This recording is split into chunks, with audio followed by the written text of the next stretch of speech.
I'm dreaming in dreams bigger than me. अस्सलाम वालेकुम, कैसे हैं आप सब। मैं बिल्कुल ठीक, मज़े में। आज की हमारी टॉपिक बनाने का जो सबसे मेन रीज़न है वो ये है कि कुछ दिनों पहले मैंने आप सबसे शेयर किया था कि मैं एचईसी का पूरा प्रोसीजर डिटेल में आप सब लोगों के साथ शेयर करूंगी, क्योंकि मुझे पता है कि जो जो डिफिकल्टीज मैंने देखी हैं वो आप सब भी देख रहे होंगे, क्योंकि जो बिल्कुल ही न्यू पर्सन आता है इस लाइन पे, जिसको अटेस्टेशन करानी होती है और जिसको कुछ भी नो हाउ नहीं है, तो वाकई में फिर इससे उससे इंफॉर्मेशन गैदर करने के बजाय मैंने ये सोचा कि मैं एक ही डिटेल वीडियो बना के डाल दूं, ताकि किसी ना किसी को इससे कुछ फायदा हो, कुछ भी वो इससे अगर गेट कर सकें तो मुझे बहुत खुशी होगी। तो मैं आप सबके साथ शेयर करती हूँ। सबसे पहले जो एचईसी की वेबसाइट है, आप सब उसको खोल लें। ई सर्विसेज पोर्टल के नाम से है ये, ठीक है। ये फर्स्ट पे आ गया, हमने इसको ओपन कर लिया। अब ये मेरा अकाउंट तो इस पर बना हुआ है, तो इस वजह से मैं इसको ओपन कर लूँगी। आज जिनका अकाउंट नहीं है तो वो यहाँ पे जाके साइन अप करें, और साइन अप में भी थोड़ा डिटेल चीज़ें चाहिए होती हैं उनको, तो पूरी चीज़ें उनकी जो रिकॉर्ड है वो दे के आप इसमें अकाउंट बना लें। अच्छा, अकाउंट सिंपल NIC नंबर होता है।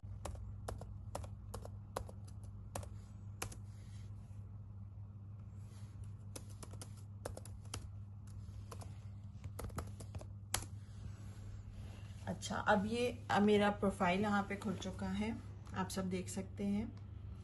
अब मेरे वीडियो बनाने का रीज़न ही यही है कि सबसे पहले मैंने इसकी जो एप्लीकेशन है वो सबमिट कराई थी 5 नवंबर को, जिसकी वजह से डिले बहुत आया था उस एप्लीकेशन में। क्योंकि ये एप्लीकेशन आप देख रहे हैं, जब इसको मैं फिल करने जाऊंगी तो ये एक बहुत ही लॉन्ग प्रोसीजर होता है। मैं यहाँ से दिखाती हूँ आपको। डिग्री अटेस्टेशन, सबसे पहले आपका अकाउंट बन गया, आपने इसको ओपन किया। ओपन करने के बाद ये जो साइट के जो कॉर्नर्स हैं, इसमें आप डिग्री अटेस्टेशन में आ जाएंगे।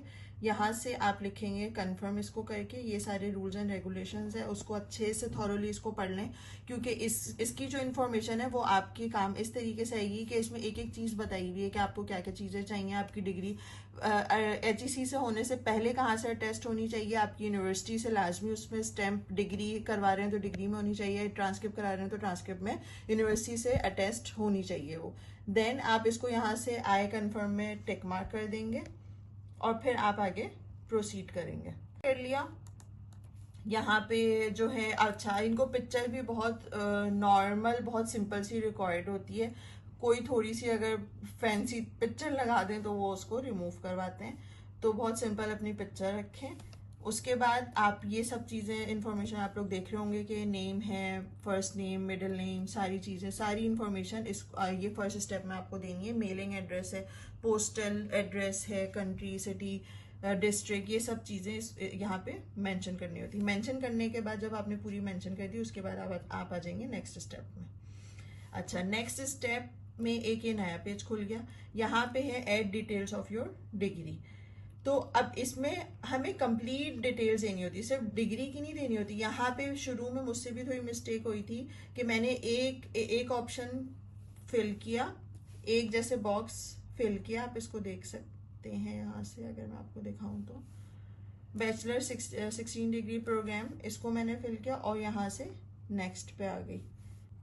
अब जब एजुकेशन डिटेल्स में यहाँ पे मेंशन होता है सिर्फ डिग्री का, ठीक है, तो इसको क्लिक करके नेक्स्ट स्टेप में कभी भी नहीं जा सकेंगे।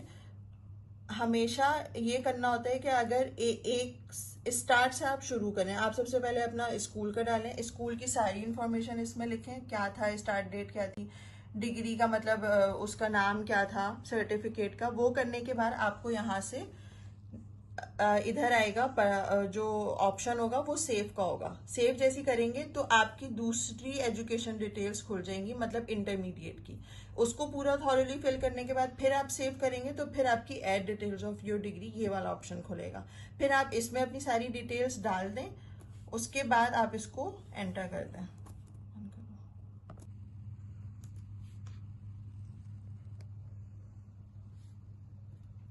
ओके तो एजुकेशन की सारी डिटेल्स आप फिल करने के बाद नेक्स्ट स्टेप करेंगे। यहाँ पे एरर इसलिए आ रहा है क्योंकि मेरी डिग्री जो है वो वेरीफाइड है, और ये आप देख सकते हैं यहाँ से इसने HEC वालों ने इसको लॉक कर दिया। ठीक है, तो आप जब अपनी एप्लीकेशन फिल कर रहे होंगे तो आप नेक्स्ट स्टेप करोगे तो उसके बाद एक पेज खुलेगा जिसमें जो है बहुत सारे क्वेश्चनियर्स होंगे। तो वो HEC के ही सारे क्वेश्चनियर्स हैं, उसमें यस और नो में आपको आंसर करना है। वो सारे क्वेश्चनियर्स फिल करने के बाद फिर लास्ट पेज आपके पास खुलेगा जिसमें आपको अपनी ये डॉक्यूमेंट्स को अपलोड करना है।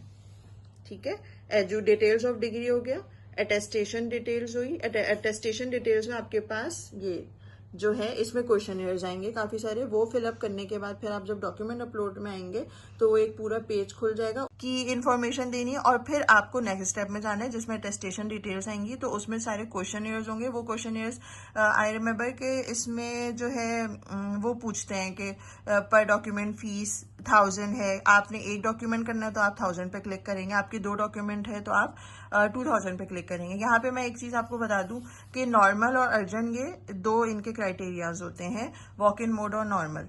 तो मैंने सबसे पहले जो एप्लीकेशन फिल की थी वो नॉर्मल की थी, जिसमें मैंने 1000 फीस को सेलेक्ट किया था। बट इनके जो प्रोसीजर है और जो HEC वालों का जो ये जो तरीका है उसको मुझे नहीं पता, उसमें इतना टाइम लग गया कि पूरे अप्रॉक्स 20 जनवरी को जाके मैंने अपनी नॉर्मल एप्लीकेशन डिस्कार्ड की है, उसको यहाँ से आके रिजेक्ट की है। आप देख सकते हैं इसमें अभी भी होगी। ये मेरी 28 जनवरी को ये जो एप्लीकेशन है मैंने इसको यहाँ पे डिक्लाइन किया, इसको एंड किया। फिर मैंने 27 जनवरी को न्यू एप्लीकेशन जनरेट की, और ये मैंने अर्जेंट मोड पे जनरेट किया। अब अर्जेंट मोड पे जनरेट करने का रीज़न यही था कि नॉर्मल में इतना टाइम लग गया था तो अर्जेंट में थोड़ा मेरा काम जल्दी हो जाए। तो उसकी जो वो थी अर्जेंट की जो फीस है मैं यहाँ पे आपको बता दूं, अर्जेंट फीस जो है वैसे नॉर्मल सारे डॉक्यूमेंट्स अपलोड करने हैं, मतलब अगर सिर्फ डिग्री कर रहे हैं उसकी फीस भी होगी 1000 पर डॉक्यूमेंट फीस है।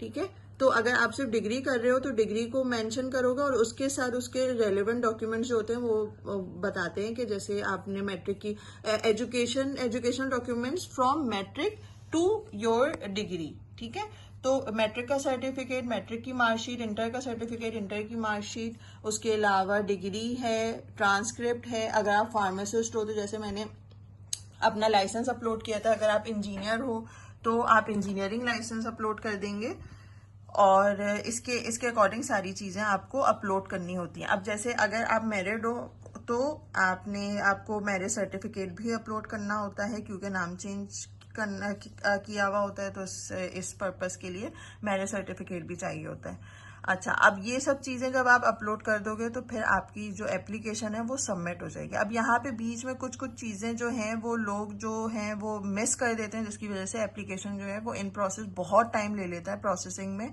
HEC वाले ले लेते हैं। तो ये जो मिस्टेक्स हैं वो जो मैंने अपने हैंड से की वो मैंने आप लोगों को बता दी। मेरी जो मिस्टेक्स हुई थी वो कहाँ हुई थी, एजुकेशन पार्ट में हुई थी। एजुकेशन पार्ट में मैट्रिक के पूरी इन्फॉर्मेशन फिर सेव करके फिर आगे जाना, इंटरमीडिएट का फिर सेव करके फिर आगे जाना, फिर हैं, और 3000 only for process of urgent attestation and 1000 for your single document. If अगर हम जो है डिग्री कराना चाह रहे हैं तो उसके लिए 1000 है, अगर हम ट्रांसक्रिप्ट कराना चाह रहे हैं तो उसके लिए और 1000 है। तो मुझे टोटल 5000 पे करने पड़े थे। तो ये टोटल प्रोसीजर है, और ये थोड़ा कॉस्टली भी हो जाता है अर्जेंट। तो मैं यहाँ पे एक टिप आप सबसे ये शेयर करना चाहती हूँ कि आप लोग किसी को भी, आई डोंट थिंक सो कि वॉक इन मोड में जाने की जरूरत है।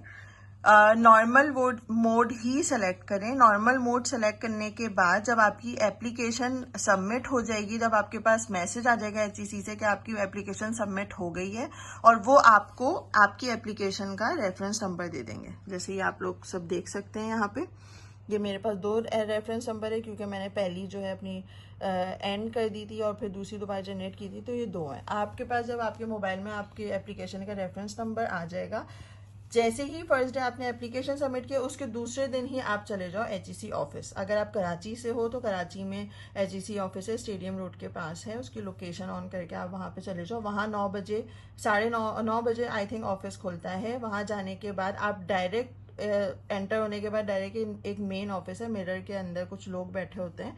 जो एक छोटे पेपर में अपना ये एप्लीकेशन आईडी, अपना CNIC नंबर और अपना नाम लिख के उनको दे दो और उनको बोलो कि मुझे अपनी डॉक्यूमेंट्स की स्क्रूटनी करानी है। क्योंकि इनका प्रोसीजर ये होता है कि जब एप्लीकेशन सबमिट हो जाती है तो जो डॉक्यूमेंट्स अपलोड किए हैं उसकी स्क्रूटनी जो होती है वो अर्जेंट और नॉर्मल में उसका टाइम बिल्कुल एक है। ये नहीं कहते कि अर्जेंट वालों की स्क्रूटनी जल्दी हो जाएगी या नॉर्मल वालों की स्क्रूटनी जल्दी हो जाएगी, ऐसा कुछ नहीं है। दोनों की स्क्रूटनी का जो प्रोसेस टाइम है वो 15 to 20 डेज है। स्क्रूटनी हो जाती है तो फिर आप अर्जेंट में जाके हैंड टू हैंड आप करवा लो अपने डॉक्यूमेंट्स टेस्ट। लेकिन अगर मैं ये नॉर्मल इसलिए बोल रही हूँ क्योंकि जिस दिन एप्लीकेशन सबमिट की दूसरे दिन आप HEC ऑफिस चले गए, आपने अपना ये पेपर में application ID number, CNIC number, अपना नाम लिख के सामने जो लोग बैठे होते हैं ऑफिस के अंदर, मिरर के अंदर होते हैं, जब आप जाओगे तो वहाँ आपको समझ आ जाएगा। उनके पास जाओ, उनको दे दो कि ये मेरा है एप्लीकेशन ID नंबर है, इसकी मुझे स्क्रूटनी करवानी है। स्क्रूटनी वो हाथ के हाथ आपको करके दे देंगे। जब एक बार स्क्रूटनी हो जाती है तो आपको अपॉइंटमेंट नंबर यहाँ पे इसी एप्लीकेशन में ये लोग स्क्रूटनी करने के बाद यहीं पे मेंशन कर दिया जाता है। टास्क असाइन टू मी का जो ये है ऑप्शन, ये आप देख रहे होंगे, टास्क असाइन टू मी का ऑप्शन जो है, इस पे एक टास्क आ जाता है। जैसे मेरा तो हुआ हुआ है पूरा, तो व्यू टास्क दे देंगे। उस टास्क में जाके अगर आप नॉर्मल मोड में ही कर रहे हैं तो उधर आपको वो पूरा डिटेल्स होगा कि TCS के थ्रू आपको कोरियर कैसे करवाना है।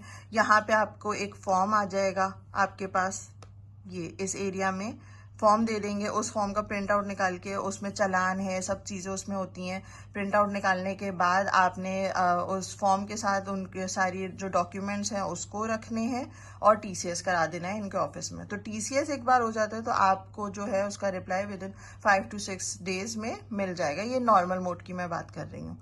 और इसी का बिल्कुल ऑपोजिट है कि अगर आप अर्जेंट करवा रहे हो, वैसे ज़रूरत नहीं है, जो मैंने आपको टिप दी है अगर आप इसके अकॉर्डिंग चलोगे तो आपको अर्जेंट तक जाने की ज़रूरत ही पेश नहीं आएगी। क्योंकि टाइम जो लगता है वो सिर्फ इस डॉक्यूमेंट्स की स्क्रूटनी में टाइम लगता है। तो डॉक्यूमेंट्स की स्क्रूटनी का जो ये प्रोसीजर मुझे नहीं पता था, मैं घर में मैंने फ़ोन करती थी और रोज़ पूछती थी मेरी स्क्रूटनी कहाँ तक पहुँची, तो वो जो है फर्स्ट कम फर्स्ट बेसिस के अकॉर्डिंग वो बोलते थे।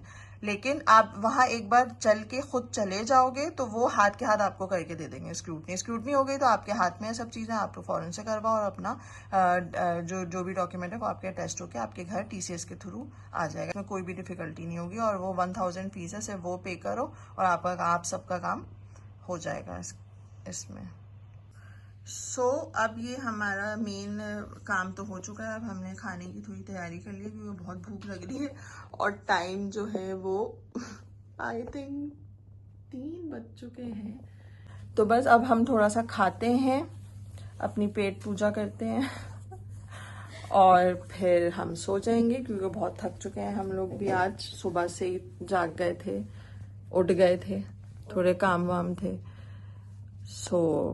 बस आज के लिए इतना ही। मेरे चैनल को लाइक करें आप सब और दुआओं में याद रखें। अल्लाह हाफिज़।